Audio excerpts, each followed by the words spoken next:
Welcome to Synergize, unscripted conversations where we explore the evolving role of the financial advisor in an emerging AI-driven world.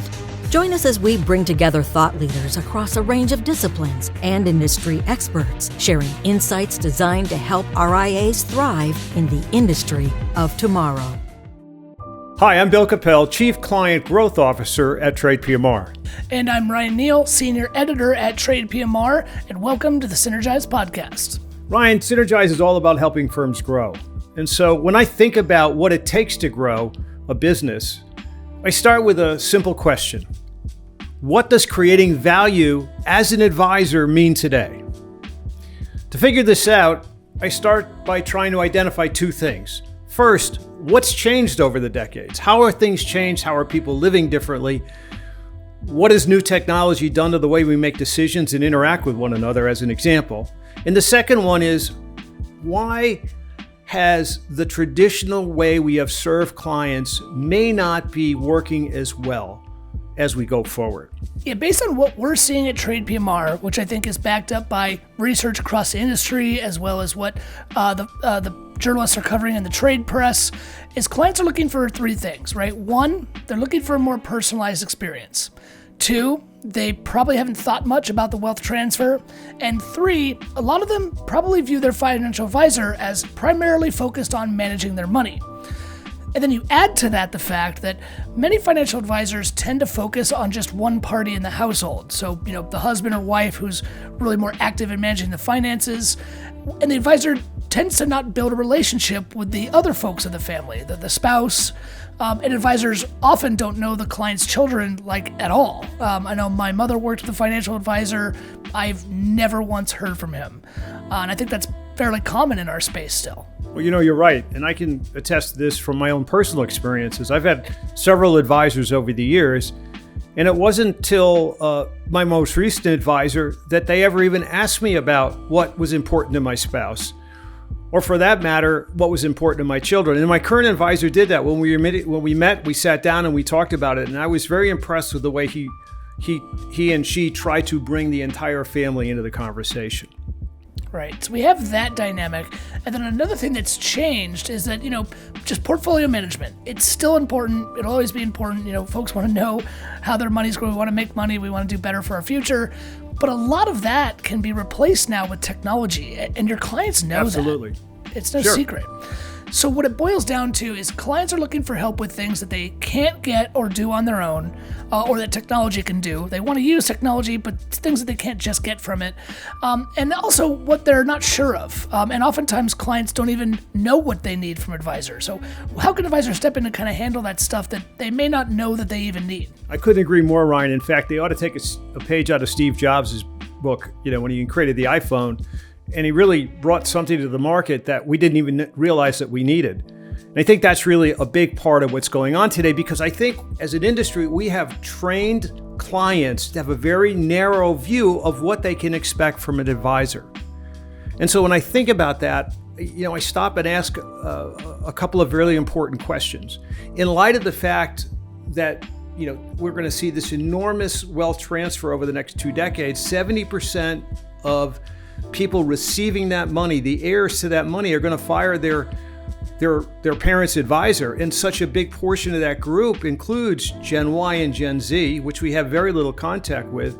In addition to that, 70% of women will replace their financial advisor upon the death of a spouse or perhaps a divorce. These are very telling facts. And I think it's really important that we step back for a moment and we go back to that question I mentioned briefly a second ago, which is, with this very narrow expectation clients have today, which we've successfully trained them in, as I said, we really need to stop and think about how we got here.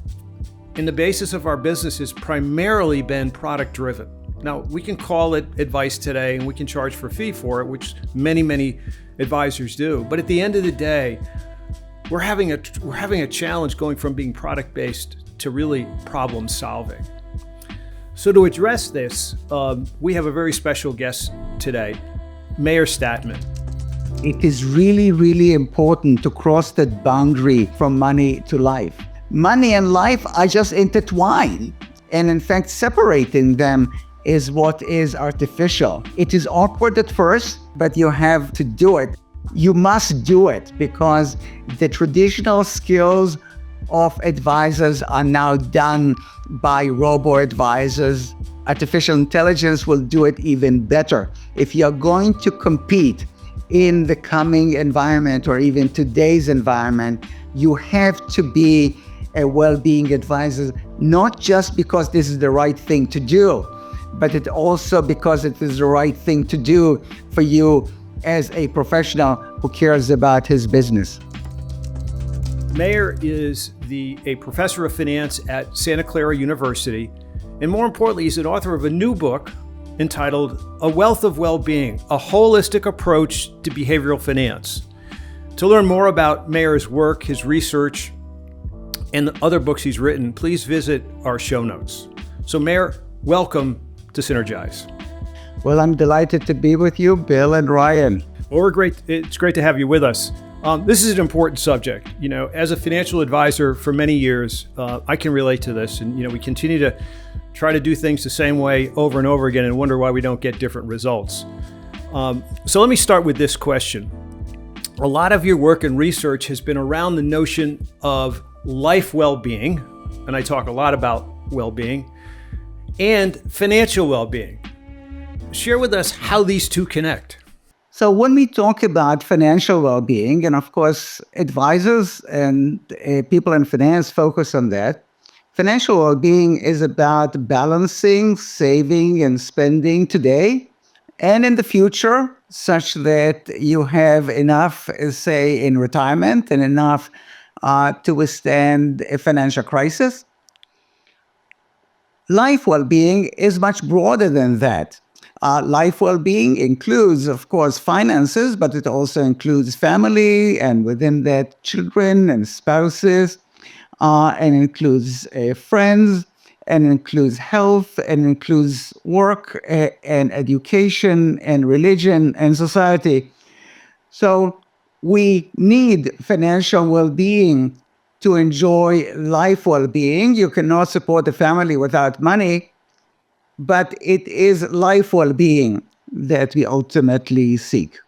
So with that in mind, how does that fit into the context of our listeners, those in the wealth management profession, especially independent financial advisors, and then your own thinking as an economist, researcher, that whole area of wealth management? How does this concept fit into that? So let me begin with an example from my own life.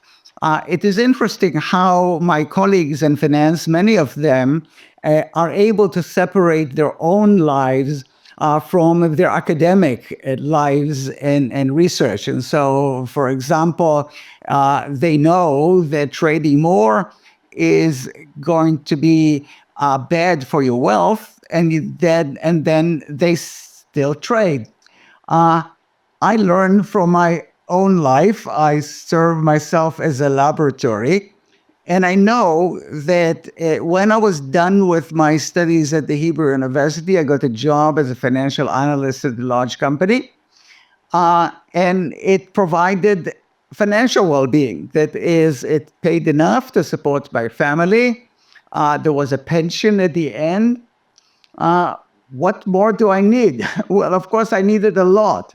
It was boring. It was not providing me life well-being. And so I took what, objectively speaking, is a big risk, coming to the United States to get a PhD, having no idea what I will do next.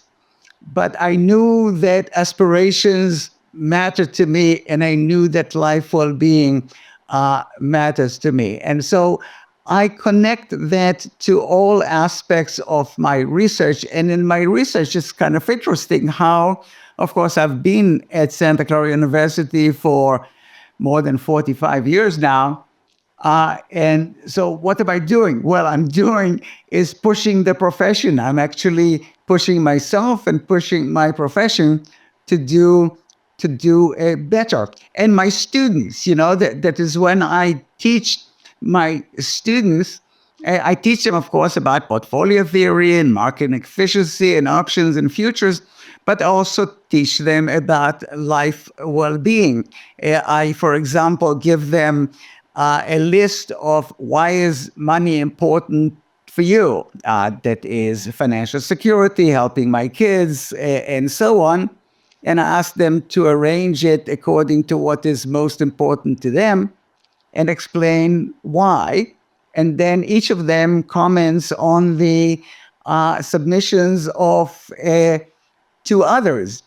And so they get into a conversation, and it is just absolutely fascinating how they sort of realize that, wait a minute, this is a course in investments, but investments is broader than I thought when I joined this course, and how delightful it is.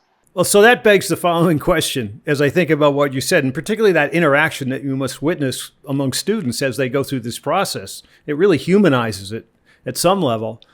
So does money buy happiness? I know that there's been a lot of research done around that, great works by Daniel Kahneman and Angus Deaton, and, they kind of mathematically figured out what that number was.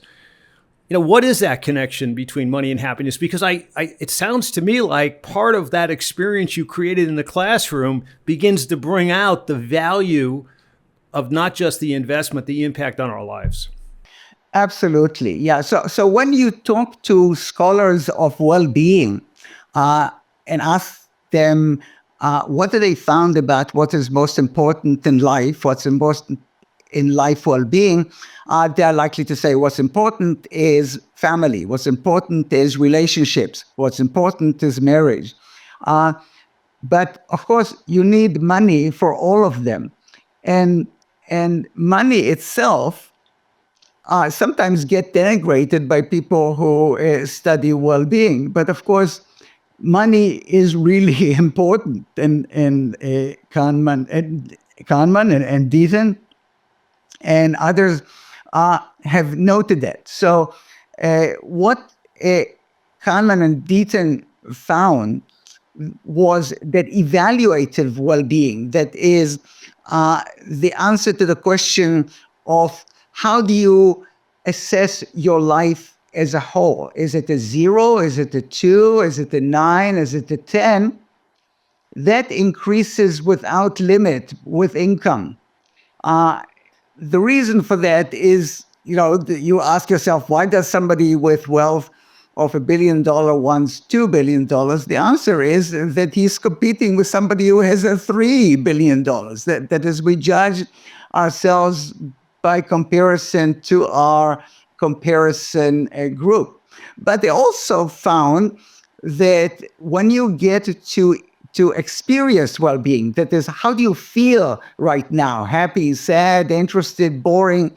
That kind of stops at $75,000 a year. Now, inflation has done its job since their publication of their paper, so now it is a bit more than 100,000. But subsequent work by Killingworth found that it is not so, that even experience well-being increases with income. So income by itself really, really matters. Wealth really, really matters. But what is even more important is that wealth is not everything. You need it for everything, but it is life well-being that we want to reach. Yeah, I can definitely attest to that, living in one of the most expensive places in the world. I can tell you that as my salary has gone up, my enjoyment of New York City has gone along with it. But you're right, it's not everything. But I'd love to bring the conversation back to our audience, right? Financial advisors. So as Bill laid out in the intro, a lot of financial advisors haven't really shifted their thinking in a long time just around portfolio management. So in light of this, when we're talking about well-being and we're talking about that overall picture that includes finances, how can advisors start to evolve their thinking, evolve how they serve their clients in order to capture finance as part of this more holistic well-being approach that you're talking about? I think of financial advisors as well-being advisors rather than financial advisors. And I think about them also as financial physicians. And so if you think about this analogy, you want a physician who is at the frontier of knowledge in medicine. And you want, of course, a financial advisor who is on the frontier of knowledge of finance. But you also want bedside manner. You also want hand-holding. If you think about it, and I can tell you stories from our own life about differences between physicians, some physicians really listen to you. Some physicians listen between the lines. Some physicians ask questions that lead them to disclose, that leads you to disclose things that really are painful for you to disclose. And if you ask yourself, what is it that causes somebody to refer a friend to a particular physician? It is not so much the knowledge of medicine, but it is really that sense that this physician really listens to me. This physician really cares about me. The same, I think, applies to financial advisor. And so it is really important for financial advisors to know that and to cross the line to that persona. As you said, especially with AI, the traditional work of financial advisors is really getting to be generic. I heard a financial advisor speak to other financial advisors about estate planning in those states that have community property or not. And if it's not community property, then you have to guess who is going to die first in the couple, and it goes complicated from there. Well, that is the kind of stuff that surely I did not get, but AI can do that really very quickly. But AI cannot be a well-being advisor, a financial advisors who also cares about you as a person. So this is very insightful, Meir, and I think that this is the subtlety that we as an industry are struggling to embrace. It's how do we do that? As you pointed out, and using the parallel with medicine, I think clients today expect advisors to be competent, expect that they have the skills and their credentials to do it. Like you would expect a physician to be appropriately educated. But what I want to do is I want to take it down another level and begin to align sort of the thinking you're sharing with us with actual skills that an advisor should consider adopting or certainly exploring to learn more about it. Let's think about this at that level for a moment. And, as you've observed clients in students in your classrooms and how they've interacted with one another, share with our audience a couple of the skills you think advisors should begin to consider adopting to make this, let's call it this bridge to curating well-being in addition to managing wealth. So what is really important is to cross from the financial to life. And that is really difficult. It is, sometimes I liken it to the difference between having a friend who you think of romantically and getting to the first kiss. What if she recoils instead of moving closer to you? So it is scary to move from being a financial advisor, speaking about what the Fed is going to do and whether you have enough for retirement and so on, to talk about your family, talk about your marriage, talk about your children. And you mentioned family, you mentioned wives, husbands, children. It is really important, one, because if you're going to serve clients well, you have to serve their families. And second, it's important for you as a financial advisor because, as was noted before, the vast majority of spouses leave their advisor who was speaking to the other person in the marriage, and the vast majority of them don't know the kids.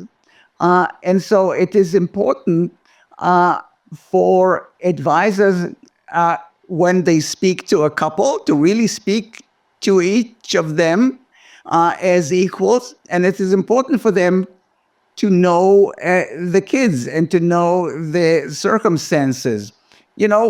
Think about the simple things. I like to say it is better to give with a warm hand than a cold one.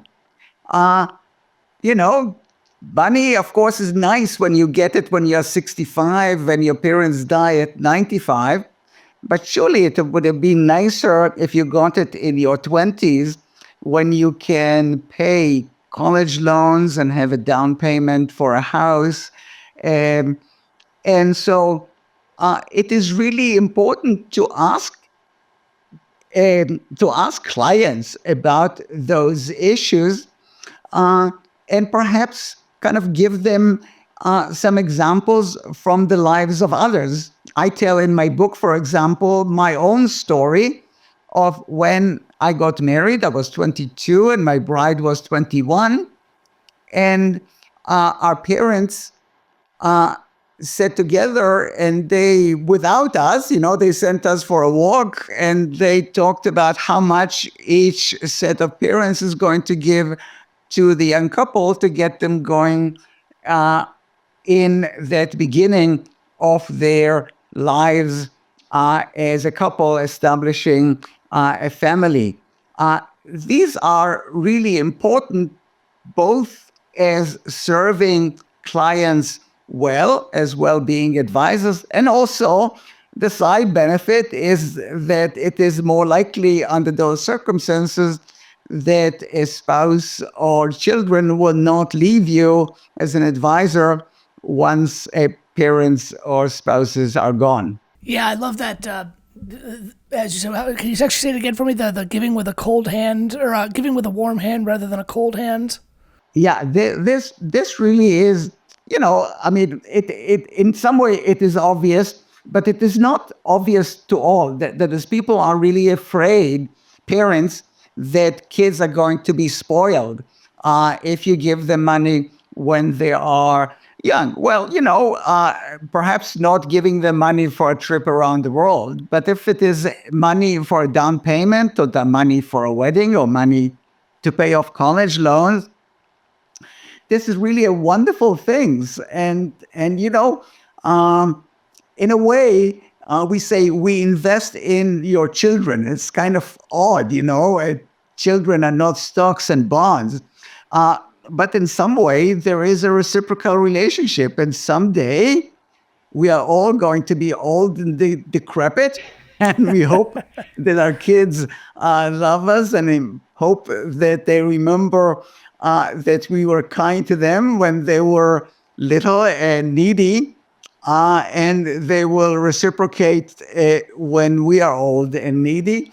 And you say, what if they don't? Well, what if your stocks go down? Every investment has risk, but I think that it still makes sense to invest in your children and family. Yeah, I can empathize with that so much because I think back to my own mother who taught me so much. But I worked through college. I took student loans to go to grad school, paid off my own. I really never took anything from my mom other than she helped me pay for some of the college. But after 10 years of paying off my student loan debt, she came in. I think she had an annuity that came up or something and was able to help me pay off the balance. I think we split it. I paid half it and she paid half the balance and was able to get out of student loan debt completely. And oh my God, it was a life changer. It was absolute, changed everything that I could do with my life. So it was I can empathize a lot with what you're saying. It really kind of reminds me of that. Well, and it is important to realize that parents are not necessarily wealthy. And so it might well be a hardship for them. And you cannot expect more than can be reasonably expected. I asked my father when I was contemplating coming to the United States and I didn't know if my finances are going to be okay. I asked him for a loan. And he said, Meir, I would have loved to give you a loan, but you have a younger brother and sister, and they will want to marry someday, and I would like to help them as I helped you. it was painful, but that was so. But still, when my parents gave us money when we got married, they were in their 40s. They surely were not financially set, but they stretched out. They said, we'll be fine, we hope, but the kids need it now, not when we are fully set. And so it makes sense to do what is necessary to do right now. Again, family is indeed really, really important. Most care for all the people is given by family members. And it is done with a warm hand. It is done with kindness. As I say, don't piss your kids off. You really want to hold them close. You really want to have a family that is as close as possible. And one of the things that I'm hearing you say, Meir, which I think is very, very important, is the fact that there really are no sacred, sort of sacred places we can't go with a client today. For years, you didn't talk about, their relationship with their spouse, perhaps. You didn't talk about health, perhaps. People were reluctant to volunteer information. I'm on the other end of sort of the age continuum. So Ryan is on one end and I'm at the other end. And I know growing up that we just didn't talk about money. I mean, there was food on the table, you had clean clothing, and you had a roof over your head. And that defined happiness, a little bit going back to, Kahneman's findings and so forth. But the reality of it is today, it's a very different world we live in. And what I hear you say relative to advice and guidance to advisors is there really isn't a subject. You should not be in a position or have a comfort level. You may not be comfortable, but you should not broach with your client, because most of us as advisors are experiencing the same things that our clients are. And you had mentioned a little bit about, sharing personal experiences or sharing experiences that you've witnessed through other relationships. So, perhaps one of the things that you would endorse based on your research is don't be afraid to really go and talk about anything that's associated with their life. The way in which you do it's going to be important. Exactly. It is really, really important to cross that boundary from money to life. We don't speak about money to our friends. We don't speak necessarily about our health to our friends. But when we go to a doctor and the doctor says, lift your shirt, you know that it is not because he's curious about your chest. He wants probably to listen to your heart and find out if everything is okay with it. Well, the same applies here.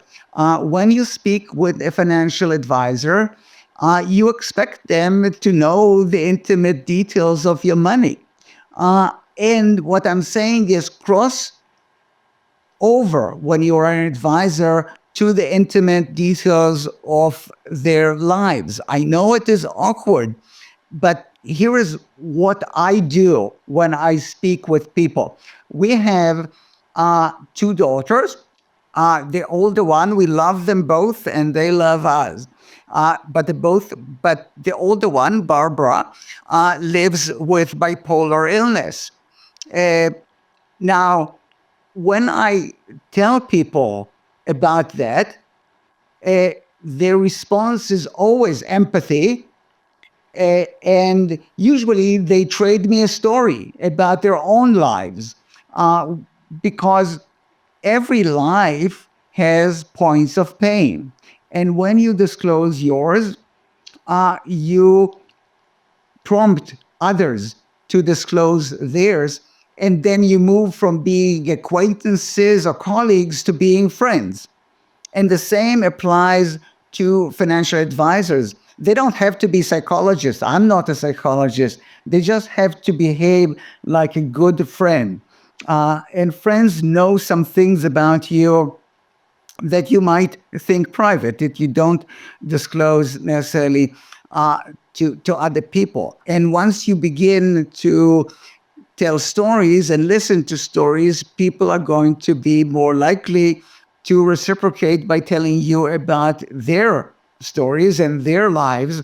And now your financial plan is going to be a better financial plan because you know what the issues are. For example, if there is a disabled child in the family, when you have to have a trust, then you have to have planning as to what will happen when the parents are gone, and so on. In other words, this is not idle curiosity that leads you to cross the line from money to life. It is because money and life are just intertwined.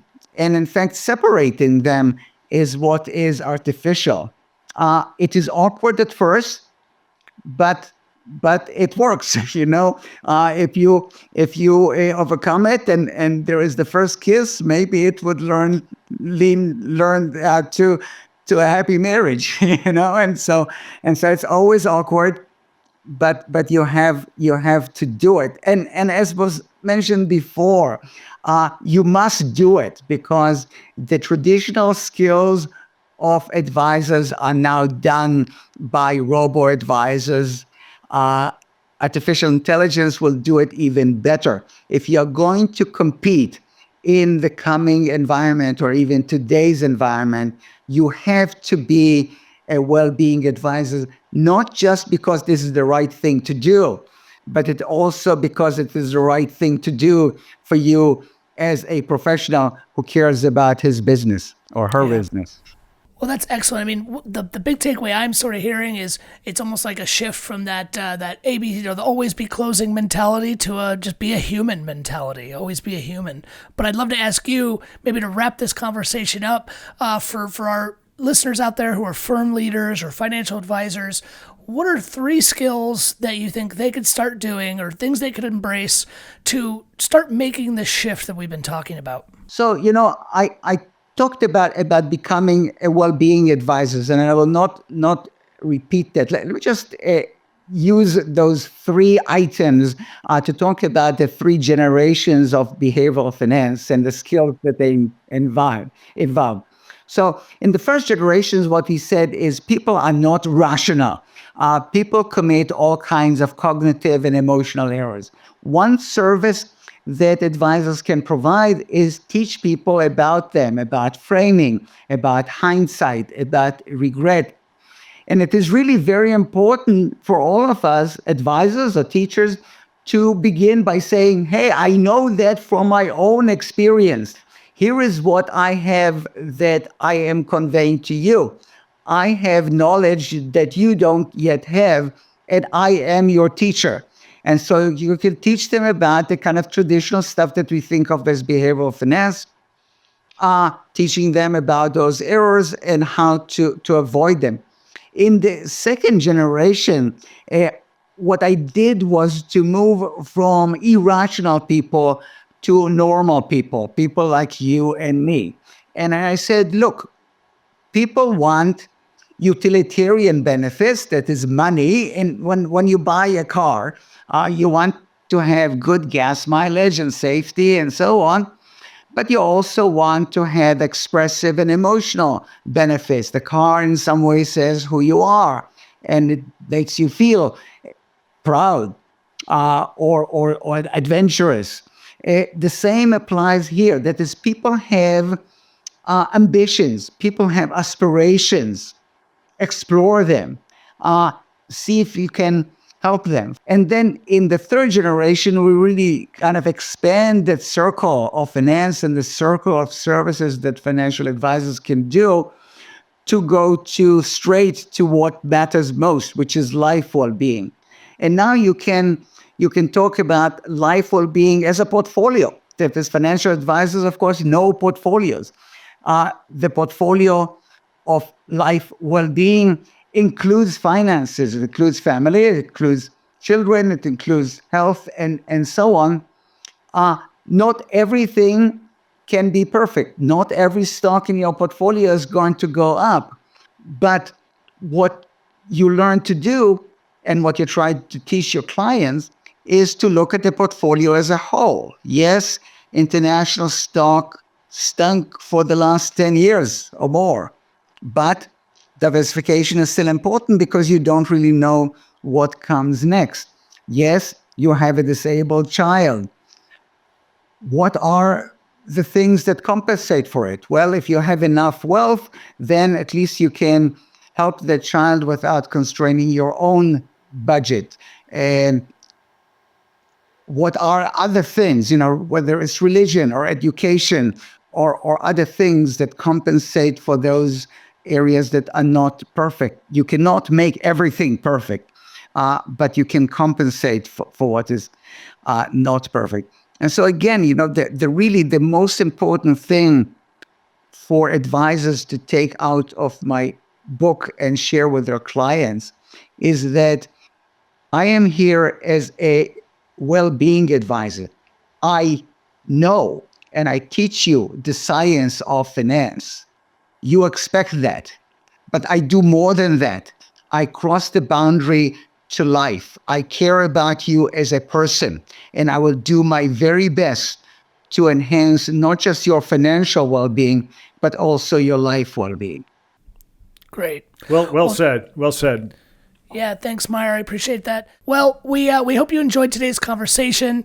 If you like what you heard, please take a moment wherever you're getting this podcast to subscribe, follow us on social media, all those great things. And Meir, thanks for joining us. Oh, I'm delighted to be with the two of you. Well, Meir, I want to also extend my thanks. Very enlightening. It's I want to call it a crusade that I've been on personally for a number of years. I think we're completely aligned in all of our thinking. And, what you've pointed out is so important for advisors to remember is that don't do for clients what they can do on their own. And what they can't do on their own is really identify what matters most to them. And your help as an advisor can really make that difference. So thank you for joining us. And to our listeners, I thank you as well. Listen and watch for our next episode where we'll bring even more insights and actionable ideas to help you grow your business. And remember, the challenge is yours to capitalize on what the future offers.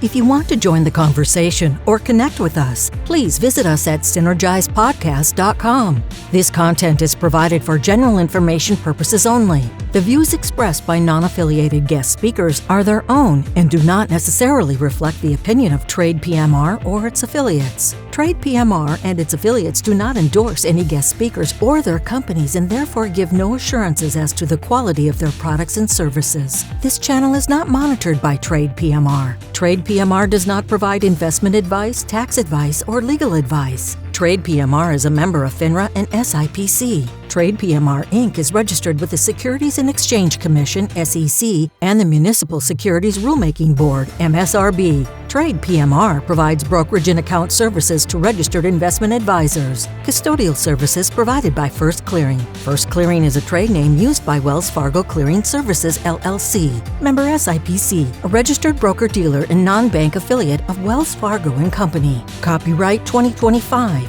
TradePMR Inc. For a transcript of this episode with sources, visit synergizepodcast.com.